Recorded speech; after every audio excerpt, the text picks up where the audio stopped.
নমস্কার, কেমন আছেন সবাই? রেসিপিজের নতুন কিছু রেসিপি নিয়ে আপনাদের সকলের সামনে আজকে হাজির হয়েছি। এটা হচ্ছে রবিবারের রেসিপি। আমার একটু আপলোড করতে দেরি হয়ে যাচ্ছে, আমি বাইরে গেছিলাম সেই কারণে। তো প্রথমে কড়াইতে সর্ষের তেল গরম করে তাতে নুন হলুদ দিয়ে মাছের মাথাগুলো আগে ভেজে ভালো করে তুলে নিচ্ছি। তারপর সেই তেলের মধ্যে জিরে ফোড়ন দিয়ে দিচ্ছি আর কাঁচা লঙ্কা ফোড়নে দিয়ে দিচ্ছি, আর দিয়ে দিচ্ছি দুটো চিড়ে নেওয়া তেজপাতা, একটুখানি একটা মিডিয়াম সাইজের পেঁয়াজ কুচিয়ে দিয়ে দিচ্ছি। দিয়ে একটু ভালো করে মশলাটাকে ভাজা ভাজা করে নিচ্ছি যাতে পেঁয়াজটা একটু ভাজা হয়ে যায়। তার মধ্যে দিয়ে দিচ্ছি আদা রসুন কাঁচা লঙ্কা বাটা। দিয়ে একটু ভালো করে কাঁচা গন্ধটা যাওয়া অবধি ভাজতে না ভাজতেই দিয়ে দেবো একটা কুচিয়ে রাখা টমেটো দিয়েই উপর থেকে স্বাদ মতো নুন দিয়ে দিচ্ছি হলুদ গুঁড়ো দিয়ে মশলাটা সুন্দর করে কষিয়ে নিয়ে কেটে ভাপিয়ে সেদ্ধ করে রাখা বাঁধাকপিটা দিয়ে দিচ্ছি। এটা সেদ্ধ করে জল ঝরিয়ে নেওয়া হয়েছিল। দিয়ে এবার সুন্দর করে এটাকে নেড়ে চেড়ে নিলেই বাঁধাকপির তরকারি রেডি হয়ে যাবে। এটা সুন্দর করে নেড়ে নিচ্ছে। এর উপরে দিয়ে দিচ্ছি একটু লঙ্কার গুঁড়ো, দিয়ে আবারও কিছুক্ষণ ভালো করে মিশিয়ে নিচ্ছি। আর নামানোর আগে ভেজে রাখা মাছের মাথাগুলো দিয়ে ভালো করে মিশিয়ে নেব।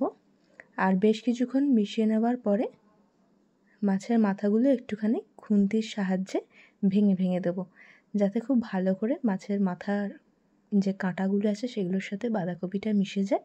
তাহলে এর টেস্টটা খুব সুন্দর হবে। মানে মাছের মাথা দিয়ে বাঁধাকপির যে টেস্ট সেটা এতে খুব সুন্দর আসে।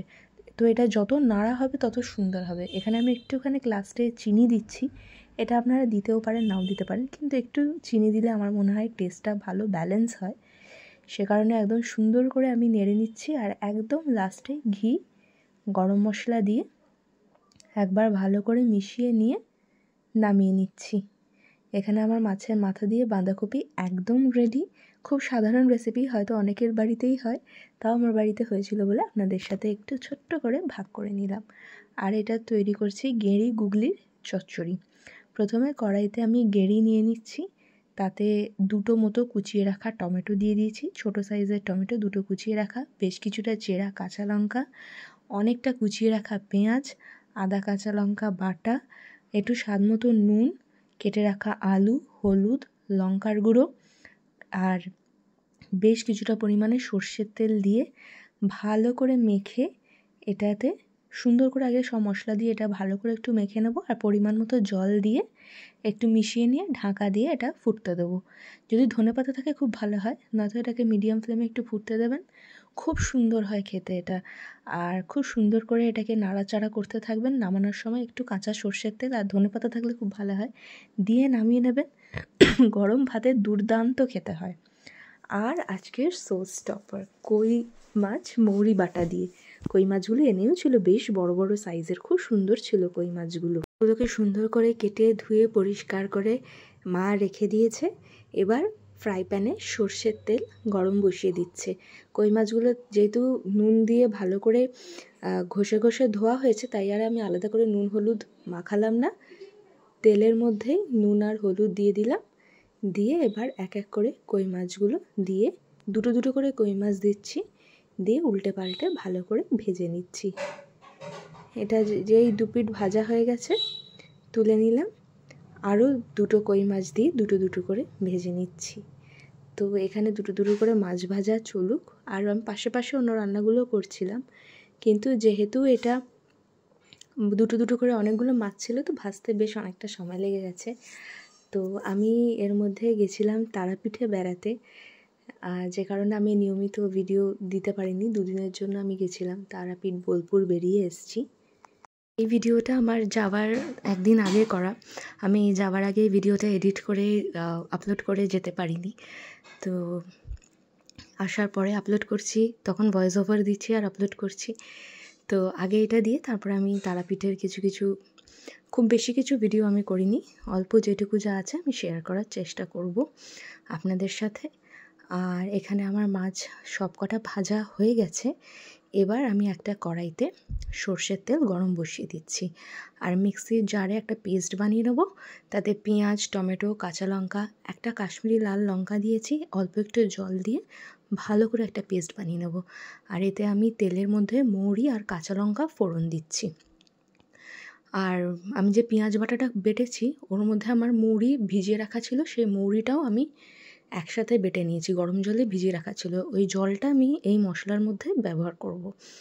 তো মশলাটা ভালো করে কষিয়ে নিয়ে এতে পরিমাণ মতো নুন, হলুদ আর একটু লঙ্কার গুঁড়ো দেবো, দিয়ে ভালো করে মশলাটাকে কষিয়ে নেব। সুন্দর করে এখানে আমি মশলা কষিয়ে নেব।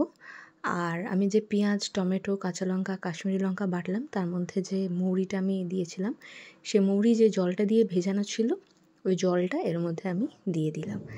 এই রেসিপিটা যদি আপনি না খেয়ে থাকেন, একবার আমার কথা শুনে খেয়ে দেখুন, সত্যি বলছি খুব ভালো লাগবে। কই মাছ আমরা ফুলকপি দিয়ে খাই, কই মাছ সর্ষে দিয়ে খাই, গঙ্গা যমুনা খাই, তবে এই রেসিপিটা খুব একটা কমন নয়, তবে খুব সুন্দর খেতে হয়। একবার খেয়ে দেখবেন আমার কথা শুনে। এবার ভেজে রাখা মাছগুলো দিয়ে দিচ্ছি। এটা খুব একটা ঝোল ঝোল হবে না, এটা একটু গামাখা মতোই হবে। তো এখানে আমার সুন্দর করে মাছগুলো হয়ে গেছে, সুন্দর তেলও ছেড়ে এসছে, আমার ঝোলও কমে এসছে। এবার এটাকে আমি ঢেলে নিচ্ছি। ঢেলে দিয়ে খাওয়ার সময় আপনাদের চলুন আমি দেখাবো। দেখুন পরিবেশন করার সময় কি সুন্দর তেল ছেড়েছে মাছ থেকে। আর বেশ কিছুটা ছিল পমফ্রেট মাছ, যেহেতু সোমবার দিন গ্রহণ ছিল, সোমবার আমরা নিরামিষ খাই, আর মঙ্গলবার আমরা তারাপীঠের উদ্দেশ্যে রওনা দেব, সে কারণে ফ্রিজে যা মাছ ছিল মোটামুটি সেগুলো শেষ করতে হবে। তো ছোটো ছোটো কিছু পমফ্রেট মাছ ছিল, সেগুলোকেও মা ভেজে নিয়েছে। মা বললো, দেখ সবজিপাতি যা আছে সেগুলো তো কিছু করার নেই, ফ্রিজে রেখে দিয়ে চলে যাব, মাছ মাংস ডিম যা আছে সব শেষ করে দিই, খেয়ে দে। তো এখানে পমফ্রেট মাছগুলো ভাজা হয়ে গেছে, এটা ঝোল তরকারি কিছু করা হয়নি। আর এই ডিমটা করা হয়েছিল, এটা আমার বাবা অফিসে নিয়ে যাবে বলে। সেদ্ধ করে রাখা ডিম ভাতের মধ্যে দিয়ে ডিম আর আলুটা সেদ্ধ করে নেওয়া ছিল। আর তেলের মধ্যে যেহেতু নুন আর হলুদ দেওয়াই ছিল, তাই আলাদা করে আর এতে নুন হলুদ মাখাচ্ছি না। এই তেলের মধ্যে দিয়ে মাছগুলো তুলে নিয়ে ডিমগুলো ভালো করে লাল লাল করে বেশ সুন্দর করে ভেজে নেব। এই ডিমগুলো দিয়ে হবে ডিম কষা। এটা বাবা অফিসে নিয়ে চলে যাবে, ওখানে ওনারা অনেকজন মিলে খায়, তো এটা বা ওই জন্য বানাচ্ছে, নাহলে ডিমটা করার কোনো প্ল্যান ছিল না। তো ডিমগুলো ভাজা হয়ে গেছে, ডিমগুলো তুলে নিয়ে এবার সেদ্ধ করে রাখা আলু যেগুলো ছিল সেগুলোকে এক এক করে ভাজতে দিয়ে দিচ্ছে।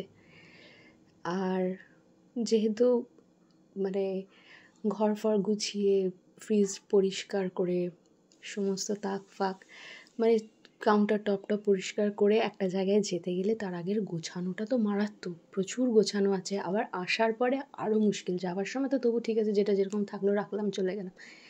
আসার পরে যে রেস্ট নেব সেটা আর হয় না। প্রথম তো গিয়ে বাজার করো, তার মধ্যে বৃষ্টি, সারা সপ্তাহ বৃষ্টি, সব দিন বৃষ্টি, একদিনও বাদ নেই।